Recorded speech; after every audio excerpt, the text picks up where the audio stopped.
Hello everyone, আসসালামু আলাইকুম। এখন আমি আছি ঢাকা বিমানবন্দরের রেলওয়ে স্টেশন। আজকে আমি চলে যাচ্ছি ঢাকা টু সিলেট আপুর বাসায়। ট্রেন এসে পড়লো, আমি রওনা দিলাম। এখন ট্রেনে আছি। অ্যাকচুয়ালি আপু বাসায় নেই, তো ভাইয়া আছে বাসায়। তো যাচ্ছি একটু ঘুরে আসি। ভাবলাম অনেক দিন কোথাও যাওয়া হয় না, তাই একটু সিলেট থেকে ঘুরে আসি। ট্রেনে করে সুন্দর দৃশ্য দেখতে দেখতে চলে আসলাম আপুর বাসায়। এটা হচ্ছে আমার পরের দিন আস্তে আস্তে রাত হয়ে গেছিল, তো পরে আর শ্যুট নেওয়া হয়নি। তো এটা হচ্ছে পরের দিন আমি ঘুরতে বের হচ্ছি। এখানে আমার এক ভাইয়া আছে, পরে দেখাবো ভাইয়াকে। ভাইয়ার সাথে আমরা আজকে কোথাও একটা ঘুরতে যাব, ভাইয়া দেখি কোথায় নিয়ে যায়। তো আমি সাজুগুজু করে ফেলতেছি, একটু কোথাও একটা ঘুরতে যাব। এখন ফার্স্ট হচ্ছে আমি আমার ভাইয়ার অফিসে যাব, কজ দুজন একসাথে লাঞ্চ করব। পাশে যেহেতু আপু নেই, তো আমাদের বাহিরে লাঞ্চ করা লাগবে। তো এই যে আমি প্রায় রেডি হয়ে গেলাম। একটু নিজেকে একটু দেখে নিচ্ছি কেমন লাগছে, একটু ঘুরে নিই। ওকে নাও, এবার হচ্ছে আমি বের হয়ে গেলাম ভাইয়ার অফিসের উদ্দেশ্যে। ভাইয়ার অফিসে যাচ্ছি এখন, ভাইয়া সহ একসাথে বের হব। ওই যে দেখা যাচ্ছে ভাইয়ার অফিস। এখন আমরা দুইজন ভাইয়ার গাড়িতে করে চলে যাচ্ছি রেস্টুরেন্টে, খাওয়া দাওয়া করবো একসাথে। এখানে নাকি একটা হোটেল আছে, সাফরান রেস্টুরেন্ট।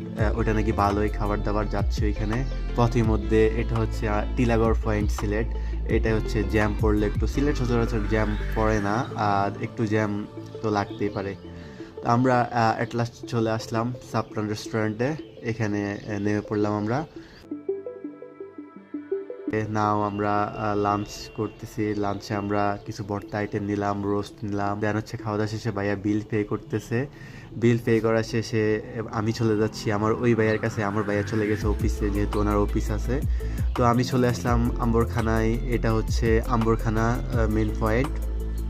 আমি ওই ভাইয়ার কাছে চলে যাচ্ছি। ওই ভাইয়া আসতেছে, আমাকে বলছে একটু দাঁড়াতে। তো চলে আসছে অনিক ভাইয়া। এটা হচ্ছে আমার কাজিন অনিক ভাইয়া। উনি হচ্ছে সিলেট স্টাডি করে মেট্রোপলিটন ইউনিভার্সিটি। তো আমরা দুইজন মিলে একসাথে ঘুরতে যাচ্ছি সিলেটের চা বাগানের মনোরম দৃশ্য দেখতে দেখতে। এই রোডটা আমার অনেক ভালো লাগে। আমি সিলেট গেলে আমি এই রোডটা দিয়ে যাওয়ার সময় অলওয়েজ ক্লিপ নিই। তো এটা হচ্ছে আমাদের বিমানবন্দর, সিলেট বিমানবন্দরের সামনে। এদিকে হচ্ছে যে বিমানবন্দর চলে যায়, আর ওই দিক হচ্ছে আম্বরখানা থেকে আমরা আসলাম। তো আমরা দুইজনে একটা রিক্সা ভাড়া করে চলে যাচ্ছি। দেখা যাক কই নিয়ে যাচ্ছে ভাইয়া, আমি এখন পর্যন্ত জানি না। গ্রামের রাস্তা দিয়ে আমরা চলে যাচ্ছি। এই যে আমরা চলে আসলাম, এটার নাম হচ্ছে 22 টিলা হাউস সিলেট। তো এটা দৃশ্যটা খুব সুন্দর লাগতেছে। এখান থেকেই শুরু মূলত 22 টিলা হাওরটা। তো আমরা আরও সামনে এক স্পটে নামবো। এখানে হচ্ছে আমরা নেমেছি। আমরা হচ্ছে এখানে ঘুরতে যাবো আর কি।